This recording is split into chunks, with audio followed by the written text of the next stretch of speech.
Hi, I'm rickdior, and welcome to part 7 of my rock drumming series, where we're using the Carmine Appice book, Realistic Rock, to play some of examples of this style, sort of the old classic rock style. So this is the final part of this video, part 7, and I'm going to be working on page 48. Now the book doesn't end here. It goes on to a small review section, pretty much everything we've done before, just in these little etudes. They're not difficult, but I definitely recommend doing them. And then it gets into a part with shuffles. Now, I've already done a really extensive video on shuffles, so I'll reference it here and in the description of the video, so you can check that out. I don't want to be too redundant with this, but it's a pretty simple section, the shuffle section, so I definitely recommend doing that. It's basically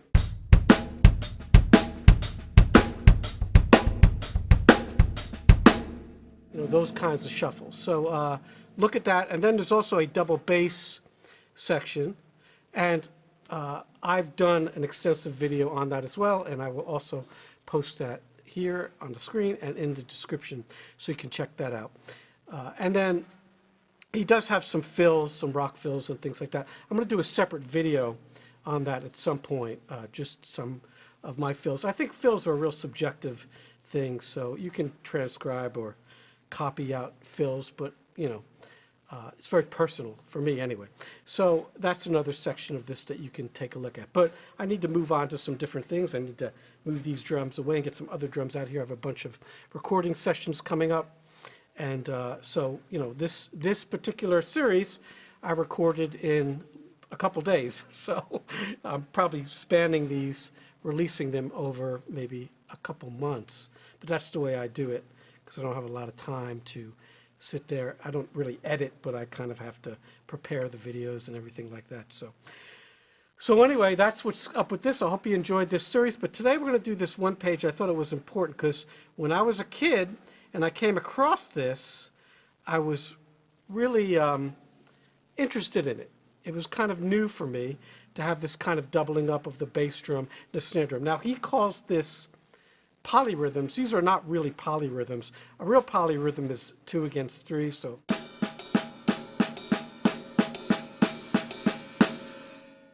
But I guess he's saying that because there's 2 different rhythms going on at the same time between the snare drum and the bass drum. So here what you're doing is you're duplicating the right hand with a surface like the hi-hat or a cowbell or a cymbal with the bass drum. So in other words, that first one would be this.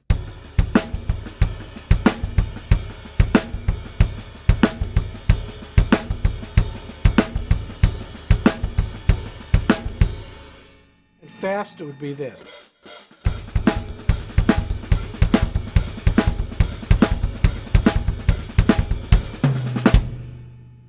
So you can get a lot of speed on these, and they're very kind of fusiony, like the rock fusion, which in the 70s was just coming into its own with Mahavishnu Orchestra, Jean-Luc Ponty, Alphonse Mouzon, all these kinds of guys.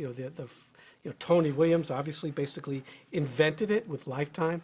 So these are the beginnings of the fusion movement. And then they kind of smoothed it out as time went by, became more like R&B fusion. But this is the real, if you learn to listen to Lenny White with Return to Forever, a lot of these kinds of grooves, these layered kind of bass drum, cymbal, unison stuff, you'll hear a lot of that. So we'll be going through this section today, and I'm going to play it for you in a couple different ways, and I'm also going to be using some rhythms from my book that we've used before to show you some different ways to work on your coordination with it. So what I'm going to do now is just play all of these through at quarter note equals 110. And I will, play them on the cymbal, but I'm going to use a little bit of a splash hi-hat here, which is this.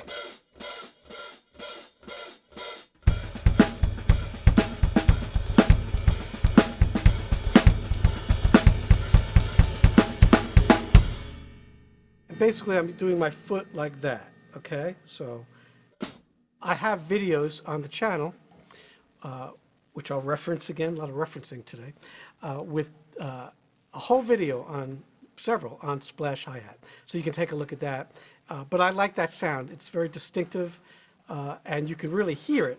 And it's not just a short hit. It's a longer legato kind of hit. So we'll go through these. We'll do each one twice. So in other words, 8 bars each. So here we go. 1, 2, 3, 4.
So not too difficult. That's a good tempo to do these at. You can do them faster, of course. Some of them, like the first 2, you can do really fast, like around 140.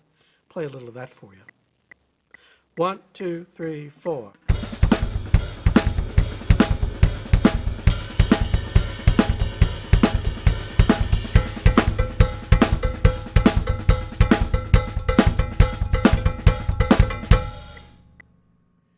So you can also do this with kind of a bounce feel, which is like.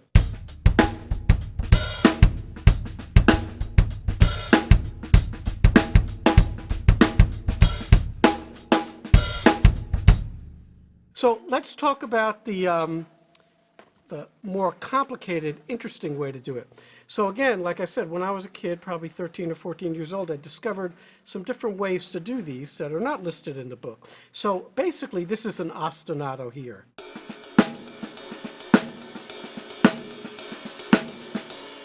So you can play that and then take some of these rhythm pages and play any of these rhythms under it, similar to like the Gary Chester New Breed books. This would be called a system in those books, all right? So let's say we put the hi-hat on upbeats like this.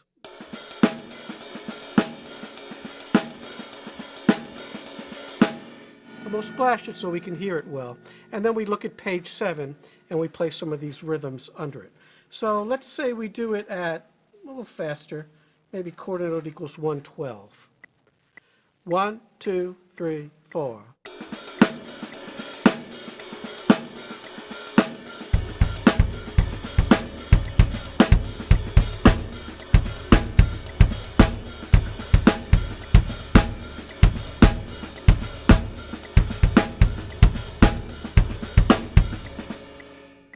So you get the idea there. I'm playing these rhythms under that ostinato. You can look at the first page of stick control and do those just like this, all of them really. It's endless. So it's just technical practice, But so when you get on a gig or you're soloing, you can basically play anything you want, and that's the idea. So again, these are all technical exercises. So you want to learn these, get your body working well, your brain working well, so you can react to things, so you can play live and not stumble around. And when you're playing, you can have that outer body experience, so you're not thinking physically, you're listening, and you've reached the height of your technical ability. So I hope you enjoyed this series. I certainly enjoyed going back to my youth and doing these exercises for you again. I literally haven't played them a lot. I've used them to teach over the years, but I haven't played through the whole book since I was a kid. And it's a lot of fun. It's a great book. And there's other books like it. I think there's a book called Rock and Bass Drum. It's another one I worked on. And the Mel Bay books, the rock books, are really good if you can get your hands on those. I can't remember. I think John Pickering, that was his name maybe, wrote those. I can't remember, but I'll see if I can find that for you and post it here. So we'll move on after this probably to some more jazz stuff. I got a whole list of things and requests, so we'll be doing those. So look for those in the next couple months. So I'll play a little for you, and we'll call it a day.